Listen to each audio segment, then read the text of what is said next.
For today, we wanted to do an information session for international studies majors and minors.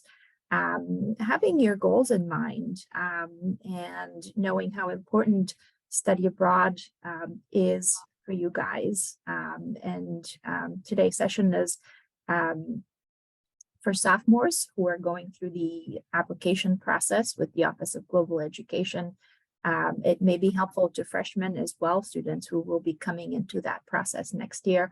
I'd just like to say that if there are any freshmen who are, seeing this, listening in, the first opportunity to study abroad at Boston College is after the end of freshman year on the summer programs. And today we're not going to talk about those, but we have close to 30 great programs that are on offer for summer 23. They're accessible with more information through our website, bc.edu, global ed.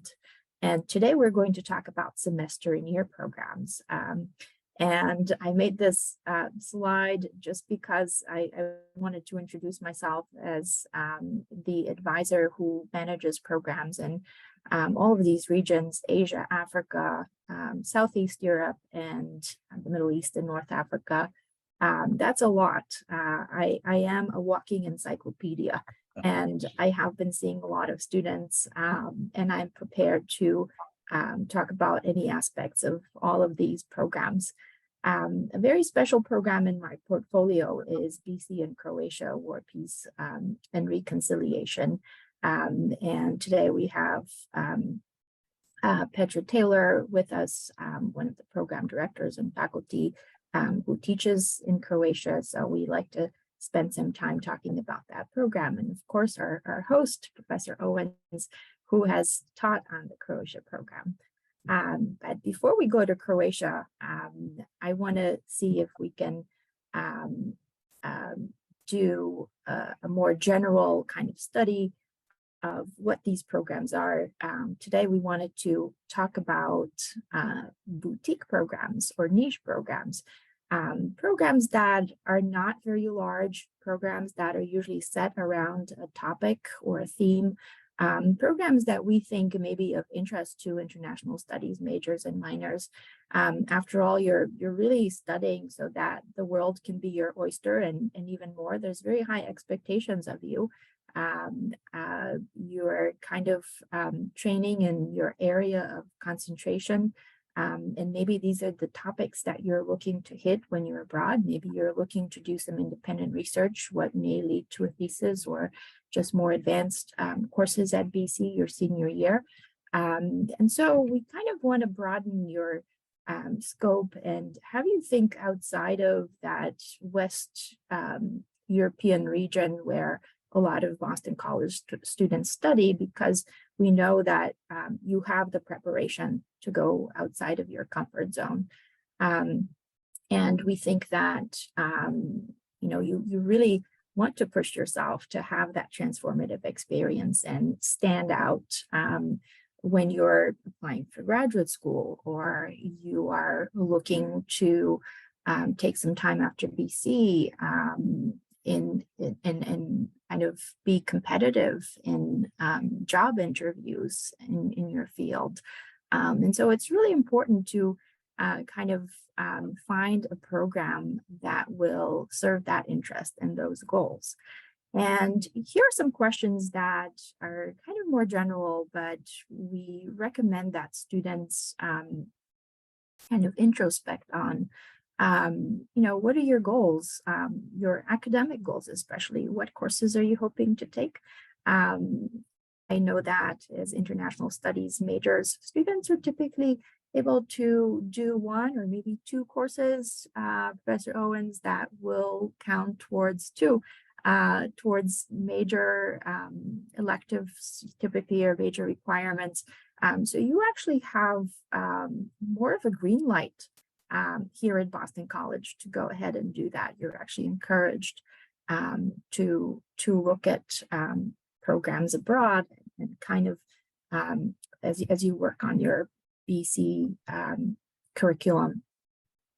We ask you to think about the setting of your program. Is it a large city, a medium-sized, small city? In the regions where I work in Asia, it will most definitely be a very large city when we look at population and that sort of stuff. But when you're looking at Europe, we ask you to consider the medium-sized cities or small cities. Zagreb, Croatia is a medium-sized city.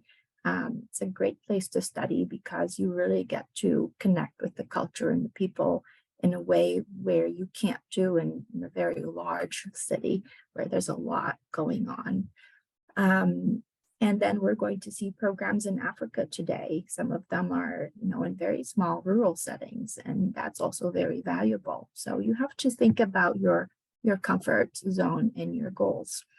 I want to talk about BC programs today, but also the approved external programs. And one very important update is that as of next fall, the academic year 23-24, Boston College is transitioning to homeschool tuition. And what that means is that Boston College students will be paying tuition to attend the Boston College programs abroad, as well as the approved external programs.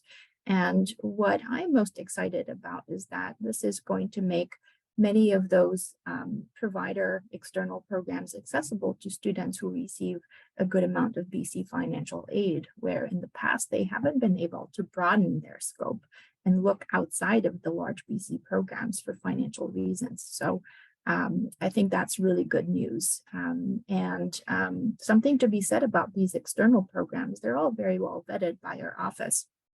And actually many of them provide a lot of support on site. There's, we're going to see the programs in Africa and, some of those smaller settings where students are placed in homestays, very, very kind of controlled, structured environment where you don't have to be worried about, we're just dropping you there and how do I do this?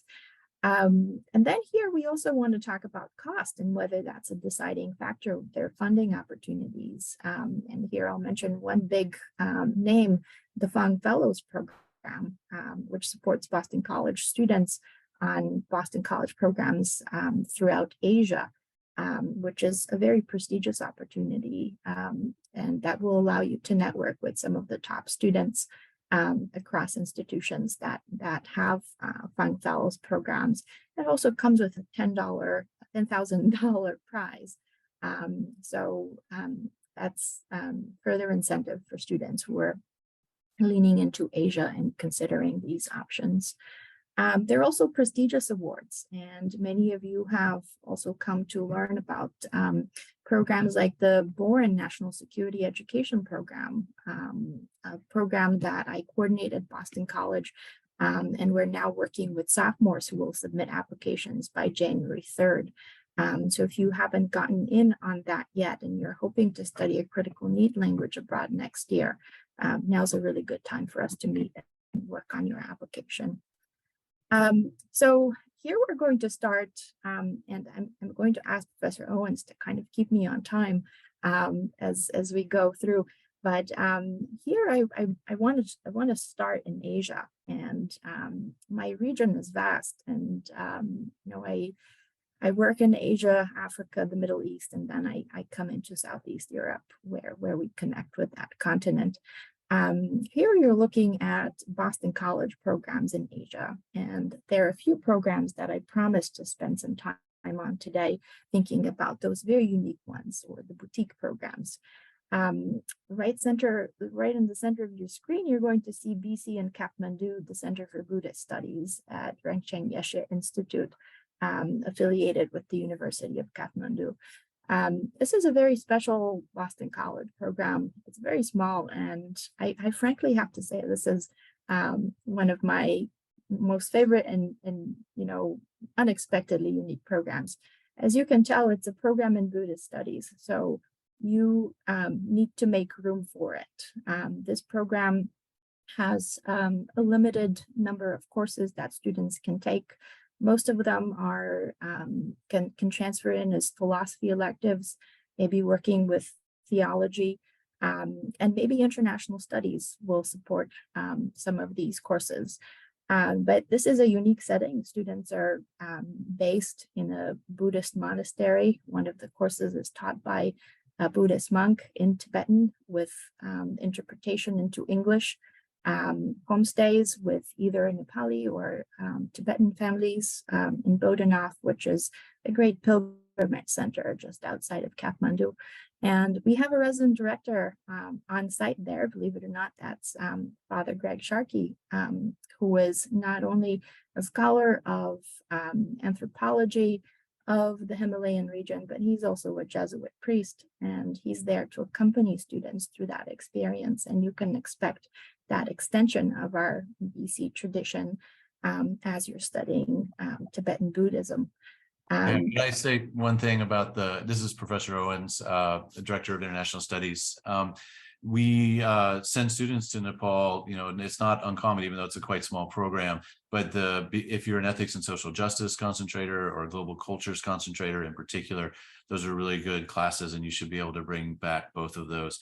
If you're double majoring in philosophy or theology, then that's an extra bonus as well, as some of our students do. But ESJ folks should find classes in global cultures in Kathmandu that work quite well for you. Thanks. That's terrific. Thank you so much. And I'm making a note of that too for my purposes here. And so here, we have so many programs and we don't have time to talk about all of them, but I also want to make a highlight here and say a few things about the Ateneo de Manila University in Quezon City, actually just outside of Manila Metro. This is perhaps one of our largest Jesuit partners in Southeast Asia. It's a program that will just as equally suit students who are interested in ethics, social justice, and who want to have that experience on a large campus with other students, with hundreds of courses that you can select from that are, taught in English, but you also have that unique opportunity to step outside and experience the Philippines. I want to say a few words about several new programs that are on offer. The first one is Nanjing University. Nanjing, China is one of the imperial cities, and Boston College has concluded an agreement with that university. This program is terrific for international studies majors who are studying Mandarin. This is now our kind of largest program in China that will kind of help students take on Chinese and really train to the native level.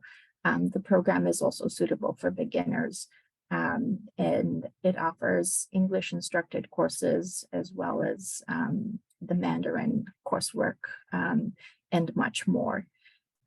We also have a brand new program at Fu Yen Catholic University in Taipei City, in Taiwan, also a brand new program that we've added. And similarly so with coursework taught in English with an opportunity to study Chinese if you're interested, but not required here. And then we're also happy to say that we have our first students back in Hong Kong since the fall of 2019. So these programs are running and they have a lot to offer. I'd say, and this is recorded, so I can't say too much, but an international studies major that's looking to kind of engage on those topics is probably not going to find the best climate in Hong Kong right now because of the political situation, which is very delicate. But I think that these are terrific programs that are back on offer. And here I'm actually going to go to approved external programs in Asia. And just give a few examples. I think that here you see programs like Contemporary India. You see Public Health, Gender and Community in New Delhi. I think that these are very structured programs through providers that we talked about, where students receive a lot of support and accommodations on site. And you are kind of, you have a course that's structured around the topic. These SIT programs typically come with a research methods and ethics seminar that sets you up to do an independent study project or internship, all for credit. And usually they have a small language course, about 3 credits. that just kind of keeps you on local time and helps you get the most out of cultural immersion. I have here the Advanced Russian Language and Area Studies program being taught in Almaty, Kazakhstan, but also this organization has now opened up their sites in Yerevan, Armenia, and Tbilisi, Georgia, for Russian, if we have any students of Russian language. But American Council's Study and Research Abroad is serving not only Eurasia, but also they have a Balkan languages initiative, and something that I can show in one of the next slides in terms of covering more of that region that I'm very much connected to. And so a quick look into Africa, and I know this is a trip around the world, but this is what I do, and I like to showcase programs that Boston College students are not necessarily thinking about. And so here we are on the African continent, where we have some programs, some Boston College programs where you enroll directly into large institutions. You see the American University of Cairo, which offers the whole range of Arabic and also colloquial Arabic courses for any students who are ICS concentrators as well, or those who are just looking to explore Egypt, the Islamic world, and North Africa. Similarly, Al Quain University, and here quick reference back to the World Cup. As we were chatting before we started, we recently had a visit from Al Quain University. We know that they're really expanding their offerings. This is also a program that we recommend to business and engineering students, but a lot of great courses for IS majors are on offer in a very small place in Morocco, Ifran, which is a small town in the Atlas Mountains. It's close to Fez and Knaz. And then we also have on external offering a program in Rabat.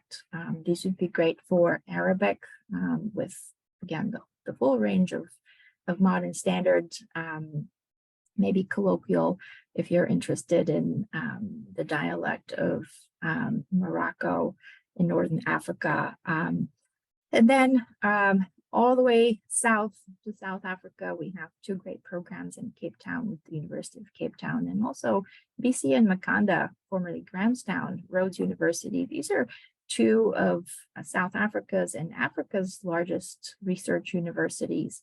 They're offer terrific opportunities for courses as well as getting involved. So what you're seeing here are programs where Boston College students enroll directly.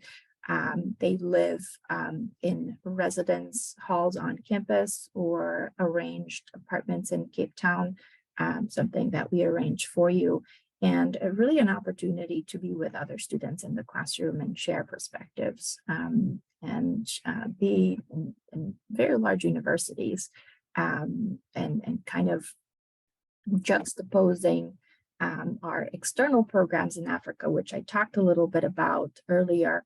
That you see on this slide. This is kind of a sampling of SIT programs. SIT is a provider in our field, a pretty large one, and we work closely with them to cover sub-Saharan Africa, parts of the continent where Boston College has not yet developed our own programs.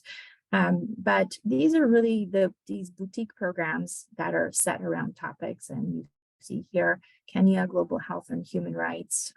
You see Development Studies in Kampala. We have Migration and Transnational Identity in Rabat, Post-Genocide Restoration and Peace Building in Rwanda. And then we have some great programs for environmental studies, but why not IS students as well. These programs are going to come with a homestay. They're going to come with excursions, exploring different parts of these countries, but also sometimes visiting neighboring countries around the topic that students study. They come with an independent study project. They come with internships at times where you can substitute that. that research methods and ethics seminar that we talked about. So these are really great opportunities to consider if you're an IS student, if you're majoring, and if you're concentrating around one of these topics. Very kind of well-supported programs that I also vet for health and safety. We will take questions at some point, but just kind of keeping us on time here. I wanted to say a few things about critical need language study. And here you see all the languages that we support through Boston College and approved external programs. We work with students in kind of helping them win prestigious awards and train in these languages. I think international studies majors are more so interested than, the typical BC students. So this is why I wanted to bring this here. I know that some students are completing their language requirement up to the intermediate level and maybe starting a new language. This might be a great opportunity. And also for those of you who want to continue and kind of work on your advanced and near native proficiency, we really have everything.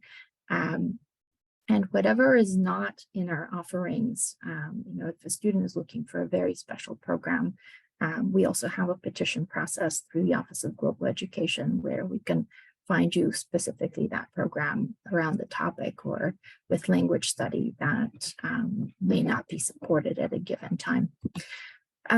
Commonly asked questions, and I also want to turn it over to my partner, Dr. Taylor, to kind of bring Croatia and Southeast Europe on the map. But as we do that, I'll just leave this slide for a little bit for students to kind of think through these questions and hopefully help you take that step forward. Is this a good time to kind of switch speakers and maybe slides? Yeah, okay. Okay, so I can share a little bit about the program in Croatia. I'm one of the two directors. My name is Petra Taylor. My husband, James Taylor, he's co-directing this program with me.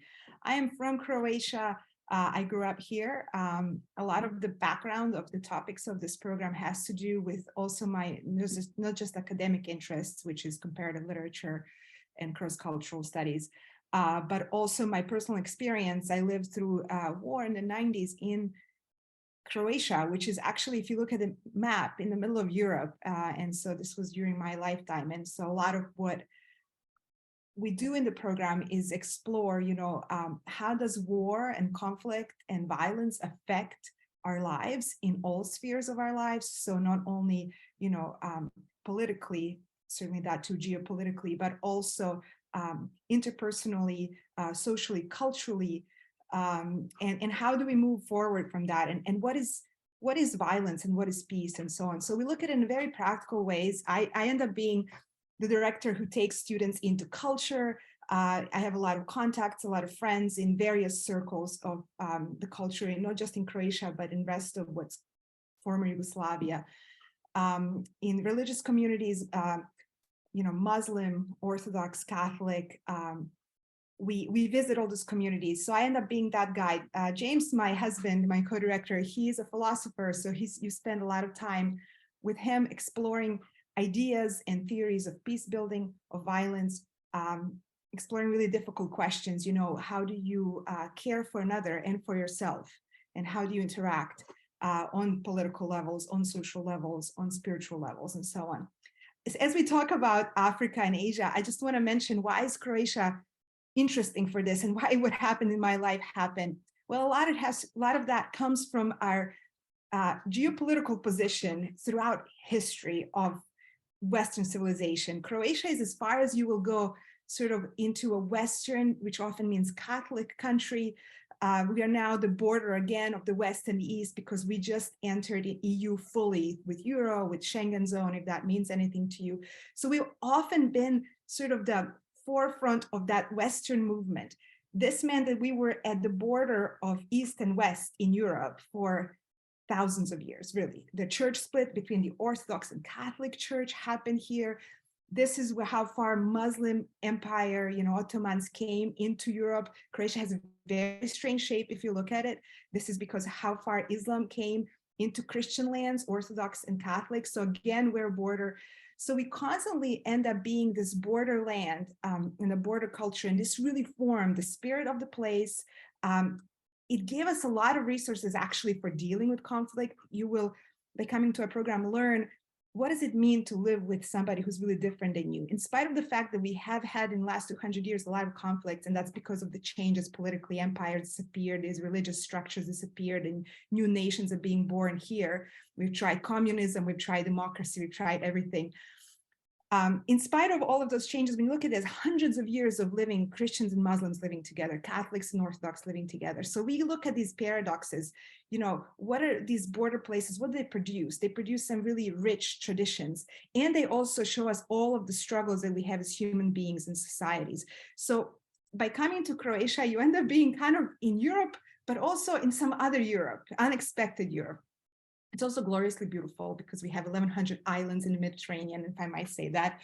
And so we explored the beauty, we explored food, the culture. I was just in Paris this weekend, and my husband and I were going together, and we were talking about, look at this Paris. This is glorious palaces everywhere. What does Croatia have to offer students? And we realized when coming back to Zagreb, it's like a small Paris. It's beautiful, but you get to live with people in Europe, as Christina already mentioned. It opens its hands to you very quickly. It's not intimidating. It's a good place to start.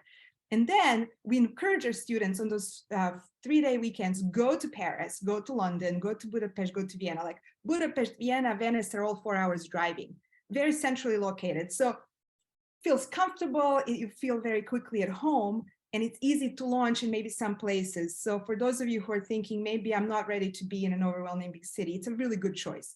And last thing I'll maybe mention is our program is a cohort program. So you will be in a group of about between 10 and 20 students. Currently, we've been having between like 5 and 8 BC students, and then some students from Loyola Marymount University, some students from some other colleges in Boston, like Gordon College. And we also now enroll people from war, who are impacted by war students. So currently we've had 4 Ukrainian students, because that's the current conflict going on, and some University of Zagreb students. But you will be going through an experience of getting to know this place, of getting to know Muslims and Catholics, and talking about war and peace and so on, with a group of people who will become your confidants, your friends.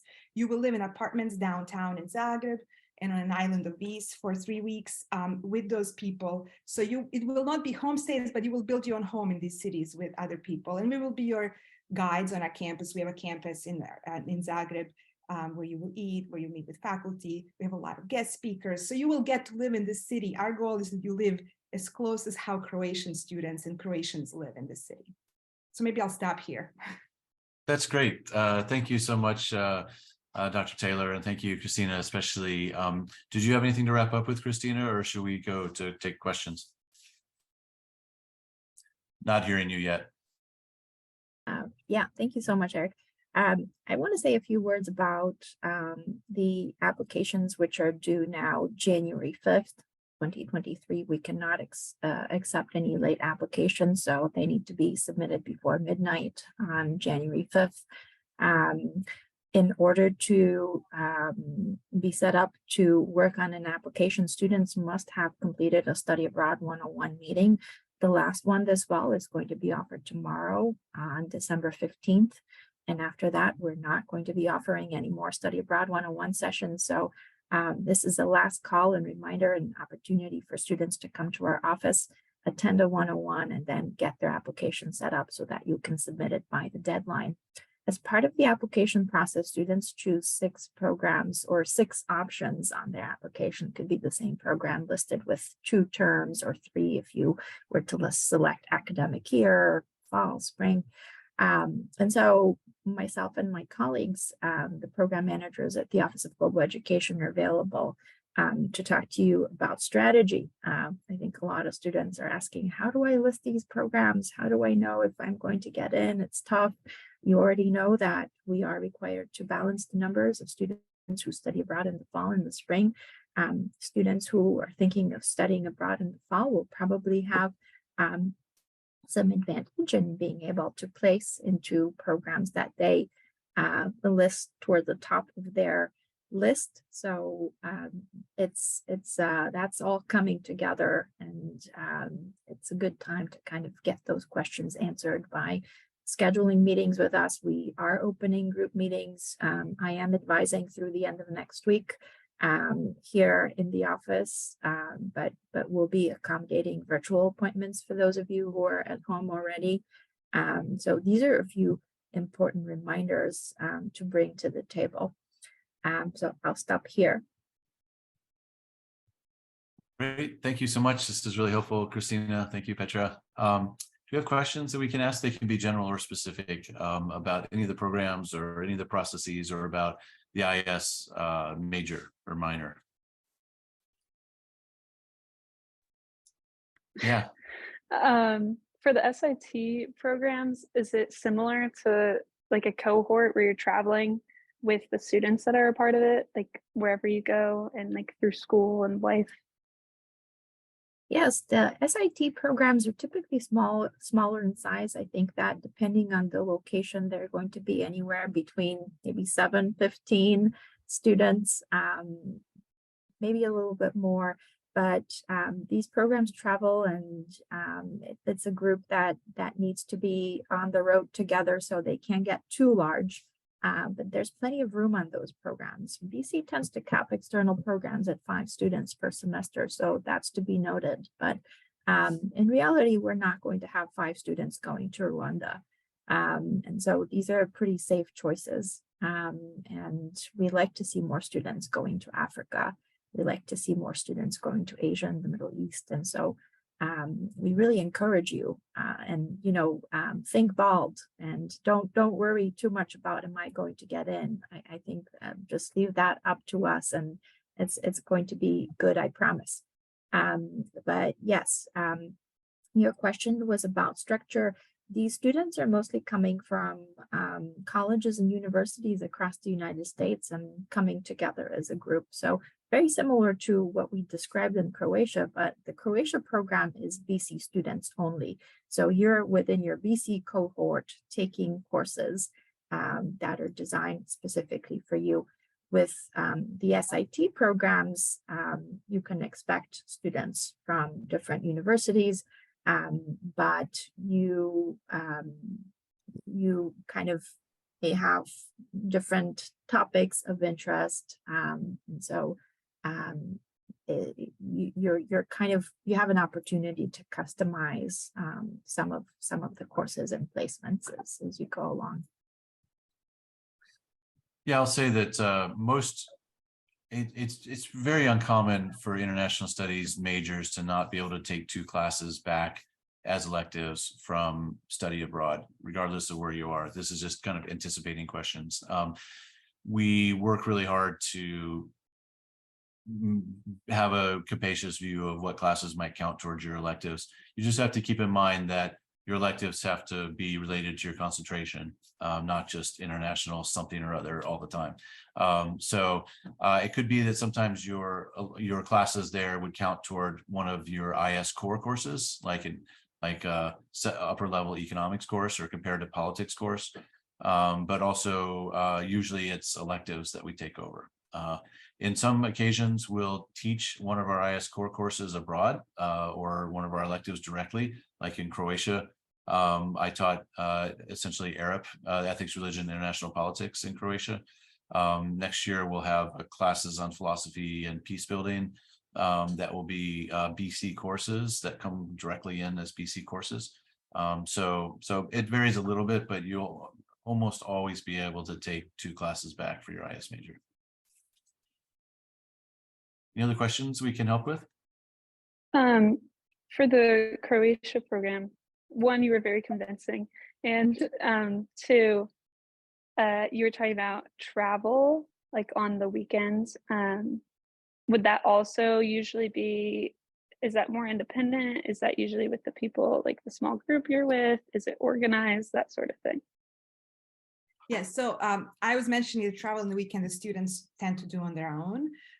We do have travel with our groups. So we take one trip 1 week into Bosnia, which is largely Muslim country right next to Croatia, it's, as far as Ottomans came in. So you have this very diverse interreligious, interethnic community.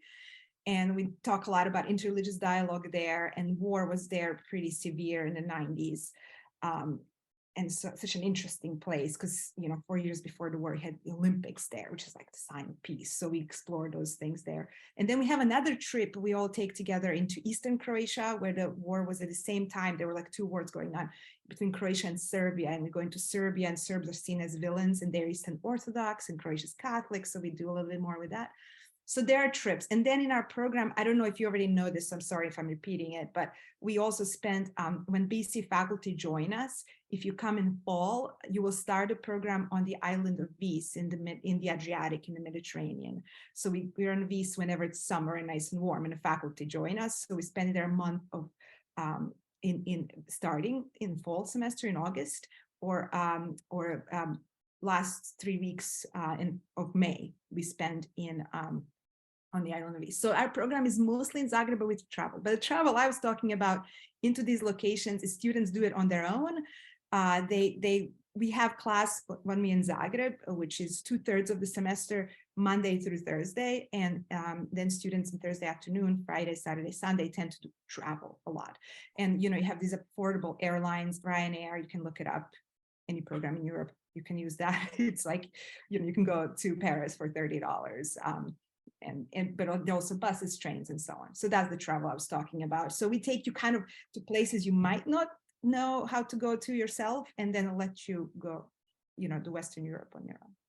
Which actually, starting January 1st, there's no border between Croatia and Western Europe. That's new for us too.